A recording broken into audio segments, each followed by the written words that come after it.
എപ്പോ സംഭവിച്ചടി? എടി നമ്മളന്ന് അവനെ ചവിട്ടിയില്ലേ, ആ അതാണ് ഇവിടം വരെ എത്തിച്ചത്. ചവിട്ടിയപ്പോ തന്നെ അവന് ഇഷ്ടമായ? എടി അവിടെ ടെസ്റ്റ് ഉണ്ടായത്. എന്ത് ടെസ്റ്റ്?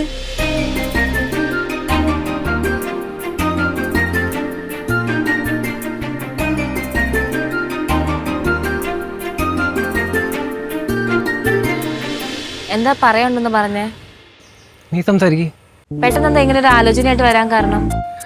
നീ അന്ന് വലുതുകാലത്ത് വെച്ചിട്ട് ചവിട്ടിയില്ലേ, ആ ചവിട്ടൊരു ഭാഗ്യമായിരുന്നോ? ഭാഗ്യോ എന്നുവെച്ചാ? അന്ന് ആ ചവിട്ടും കൊണ്ട് ഞാൻ വീട്ടിൽ ചെന്നപ്പോഴാണ് ഞാൻ PSC റാങ്ക് ലിസ്റ്റ് കയറിയാരെ അറിഞ്ഞത്. ശരിക്കും നീ അന്ന് വലുതുകാലം എടുത്തു വെച്ചത് എൻ്റെ നെഞ്ചത്തോട്ടായിരുന്നില്ല, എൻ്റെ ലൈഫിലോട്ടായിരുന്നു. അമ്മലെ ഞാനും നീയും ശരിയാകുമോ? എനിക്കറിയത്തില്ല. എടോ അതൊക്കെ ശരിയാവും. ശരിക്കും സൂപ്പർ ഗേൾസും കലിപ്പം ബോയ്സും ഇങ്ങനെ നടക്കേണ്ട ആൾക്കാരല്ല, നമ്മൾ എങ്ങനെയെങ്കിലും ഒന്നിക്കേണ്ട ആൾക്കാരാ. എടോ എനിക്ക് തന്നെ ഭയങ്കര ഇഷ്ടമാണ്.